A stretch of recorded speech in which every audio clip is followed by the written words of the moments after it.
자, 시청자분들, 구독자분들, 반갑습니다. 불조TV 이주 전문가입니다. 자, 오늘은 종가 베팅보다도 1월 10일 월요일인데요. 자, 이번 주에 주목할 섹터에 대해서 오늘 좀 이야기해 보도록 하겠습니다. 사실 제가 지난주에 긴급 라이브 방송, 이제 그때 이제 하나 시스템이 갑작스러운 상한가 근처까지 올라가면서 사실 넥스트 트레이드에서 상한가를 터치했습니다만 어쨌든 그 하나 시스템 급등 나오면서 제가 긴급하게 라이브 방송하면서 말씀드렸던 섹터가 있었습니다. 그리고 그 종목이 있었는데 대표적인 종목 중에 하나가 하나오션이고요. 하나오션 오늘 장중에 10% 정도 급등 나오는 모습 나왔습니다. 그래서 오늘 1월 12일 월요일은 제가 이번 주에 봐야 될 섹터 그리고 이번 주 봐야 될 섹터 중에서 어떠한 종목이 조금 괜찮고, 그 안에서도 대장이 될 만한 게 뭔지, 오늘 그거에 대해서 좀 이야기하는 시간을 갖도록 할 테니까요. 영상 시작 전에 구독과 좋아요, 알림 설정 부탁드리면서 지금 시작하도록 하겠습니다. 자, 우선은 뭐 이번 주 섹터 얘기하기 전에 첫 번째, 원달러 환율 장중 1460선 돌파. 자, 우리가 이번 주에 좀 봐야 될 거는 원달러 환율입니다. 지금 지난주부터 제조업 중심, 그러니까 이제 조선 방산 자동차 섹터가 급등세가 나오고 있고요. 근데 이게 올라갔던 이유 중에 하나가 뭐 사실은 자동차 같은 경우는 뭐 워낙 지금 로봇 모멘텀, 로보틱스 전환에 대한 부분들을 강하게 받고 있기 때문에 뭐 자동차는 그렇다 치더라도요. 조선방산 같은 경우는 사실 트럼프 대통령의 국방비 예산 증액 이 이슈가 가장 컸습니다. 그러면서 지금 시장 주도를 했는데 잘 보세요. 지금 우리가 원래 조방 원이었는데 원전주가 오늘 급등이 나왔지만 약간 주춤하면서 지금 조방자라고 약간 올해 상반기 주도 섹터가 조방자 아니냐 뭐 이런 얘기도 나오고 있는데 그 배경에 대해서 좀 말씀을 드리면 자 보세요.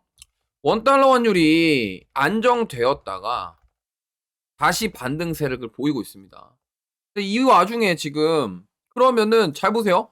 조선 방산 자동차가 가장 중요한 건 뭐냐면 강달러 수혜 섹터라고 불리는 게 바로 조방자입니다. 조선 방산 자동차. 그렇다고 한다면 우리 시청자분들께서는 이거를 유심히 살펴봐야 돼요. 지금 원달러 환율이 어쨌든 정부의 개입 속에서 지금 눌림이 나왔다가 튀어 오르잖아요. 그럼 이게 만약에 계속 안정화가 된다라는 보장이 없어요. 근데 그 와중에 지금 또 뭡니까? 파월 의장이 검찰 조사 받는다 하면서 나스닥 선물 지수가 하락하고 있습니다. 자, 이게 우리가 생각을 해보면 그러면 당분간 이러한 파월 의장이 검찰 조사 받는다. 물론 이게 연준 인사가 바뀌어서 다시 좀 일찍 교체돼가지고 금리 인하가 단행될 수도 있겠다라는 기대감이 있겠습니다만 일반적으로 저런 연준 파월 의장 같은 연준 의장이 검찰 조사 받는다? 굉장히 심리적으로 좀 영향을 받을 수밖에 없는 상황이에요. 그러다 보니까 이거에 대한 불안감에 달러 인덱스가 다시 올라갈 수도 있다라고 저는 생각을 하고 있기 때문에 저는 그래서 이번 주에 좀 봐야 될 거는 일단 원달러 환율의 움직임. 그 다음에 지금 조선 방산 자동차가 지난주부터 강한 모습을 보였는데 이번 주도 강하게 움직일 것이냐. 근데 하필 또 강달러에서 수혜보는 섹터가 조선 방산 자동차가 그 대표적인 섹터 중에 하나이기 때문에 보시면 좋겠고 물론 반도체도 좋죠. 근데 반도체 너무 많이 올랐기 때문에 일단 조선 방산 자동차 먼저 보시는 게 어떨까 이렇게 생각하고요. 두 번째는 4분기 실적 시즌 개막입니다. 이제 본격적으로 실적 시즌에 돌입을 하는데 자 그러면은 역시나 이것도 마찬가지입니다. 지금 보시면은 우리가 지금 방산, 조선, 방산, 자동차 섹터는 대표적으로 실적 모멘텀이 뚜렷한 종목 중에 하나죠. 섹터 중에 하나죠. 여기다가 전력기기까지 더해버리면은 이제는 뭐예요? 4분기 실적 시즌에 기대해 볼 수 있는 섹터. 하지만 그동안 반도체 랠리 때 쉬어갔던 섹터. 이쪽으로 수급이 들어올 가능성이 있다라는 거죠. 그렇기 때문에 지금 이번 주에 이제 시작될, 그러니까 본격적으로 이제 다음 주부터 본격적일 건데 어쨌든 실적 시즌이 개막하게 됩니다. 그러다 보면은 이러한 상황 속에서 우리가 뭘 생각해 봐야 됩니까? 이제 우리는 어떻게 이 실적이 잘 나올 만한 섹터가 뭘까를 또 생각해 봐야겠죠. 그렇게 우리가 따지고 보면은 조선방산, 자동차, 전력기기까지 이 네 가지 섹터를 봐야 된다. 그리고 CPI가 1월 13일 화요일 날 예정이 되어 있습니다. 자, 그렇다고 한다면 뭐 물가, 당연히 물가가 만약에 높게 나온다. 소비자 물가 지수가 올라간다. 금리 방향성에 대한 의문이 들겠죠? 그러면 여기서 불확실성이 또 생기면 결국에는 실적에 집중하게 된다. 이러한 논리로 접근을 해보시는 게 좋을 것 같아요. 지금 보시면은 결국에는 포커싱이 뭐예요? 조선방산 자동차인데 지금 조선방산 같은 경우는 사실 트럼프 대통령의 그 국방비 증액이 영향을 줬어요. 하지만 지금 이 딱 시기를 딱 보니까 반도체 너무 많이 올랐네? 부담스럽네? 반도체를 따라가야 돼 말아야 돼? 고민돼. 하지만 따라갔다가 만약에 조정이 조금이라도 조정 나오면 힘들잖아요. 그래서 오히려 좀 실적 모멘텀도 있고 수주 잔고 모멘텀 뚜렷한 조선방산 쪽에서 답을 찾아보고 그 다음에 자동차 같은 경우는 물론 이제 로봇 밸류가 들어가지만 지금 보면은 자동차 쪽은 결국에는 현대차 그룹 지금 내연기관차보다 하이브리드카 중심으로 이번에 판매량이 좋을 것 같은데 이러한 기대감도 좀 있는 상황입니다. 그렇기 때문에 보시면 좋겠고요. 그래서 이번 주는 강달러 섹터를 공략하자. 그래서 일단 첫 번째로 제가 리뷰할 종목은요. 일단 하나오션인데 자, 하나오션 제가 뭐라고 했습니까? 이거 핵잠수함 모멘텀. 그다음에 미국 힐리 조선소 이외에 추가 투자 검토 중. 그리고 지금 하나그룹에서 캐나다 핵잠수함 이거 수주 때문에 지금 캐나다 방문할 것으로 예상을 하고 있기 때문에 지금 하나오션이 만약에 여기서 핵잠수함을 수주를 한다거나 아니면은 뭐 이게 새로운 또 뭔가 소식이 나오게 되면요 수급이 조선 쪽으로 확 쏠릴 거예요. 그리고 제가 이거는 지난주 금요일 날 라이브 방송 때 하나오션 얘기를 했고요. 그 외에 얘기했던 게 현대로템, 현대모비스였습니다. 잘 보시면은 하나오션은 그렇다 치고 현대모비스도 어떻습니까? 뭐 오늘 좀 약간 올라가긴 해서 윗골을 달아서 좀 아쉬운데 그래도 나쁘지 않은 상황. 그 다음에 현대로템도 오늘 또 시세 주고 있죠. 그리고 지금 오늘 보시면은 현대글로비스가 오늘 급등 나왔어요. 자, 보시면은 이게 신기한 게 뭔지 아십니까? 지금 보면은 봐봐요.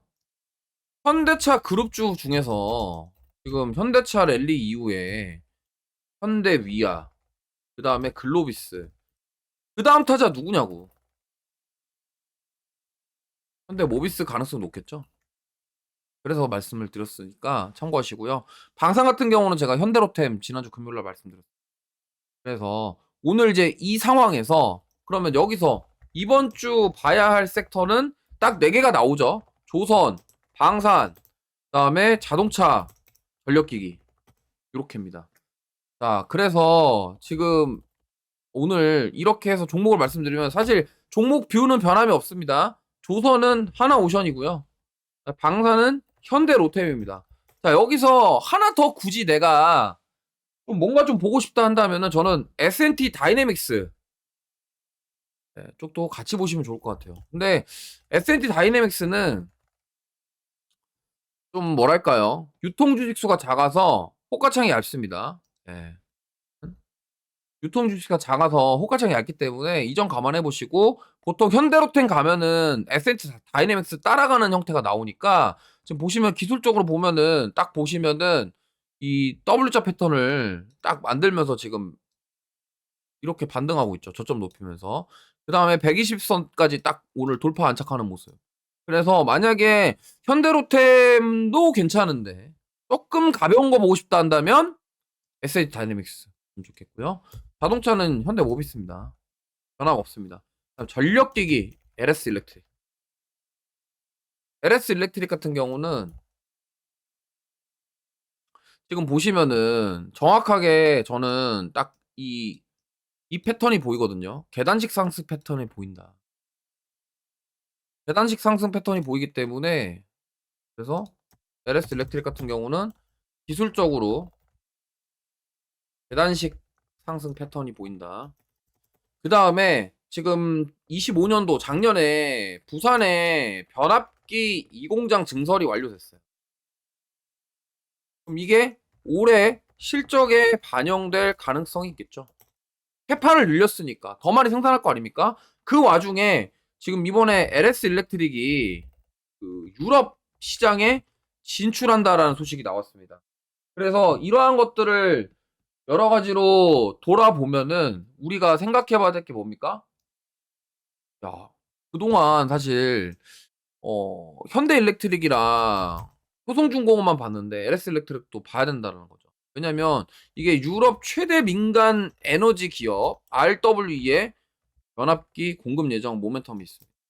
그래서 여기까지 우리가 보자. 그럼 결국엔 뭐예요? 다시 원점으로 돌아와서 이번 주는 실적 시즌을 앞두고 시장에서는 뭐에 반응할 거다?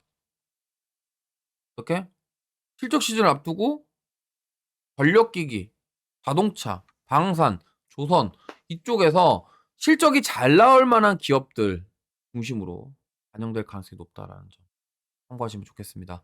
자, 오늘 영상 보시고 도움이 되셨다면 구독과 좋아요, 알림 설정 부탁드리고요. 제가 하나 시스템, 하나 오션까지 찝어드렸고 사실 세 가지는 지난주에 말했던 종목이고 오늘 새롭게 말씀드린 종목은 LS 일렉트릭입니다. 자, LS 일렉트릭까지 급등을 기대해보면서 영상 마치도록 하겠습니다. 자, 마지막으로 도움이 되셨다면 구독과 좋아요, 알림 설정 부탁드리고요. 지금까지 불조TV의 이주호 전문가였습니다. 감사합니다.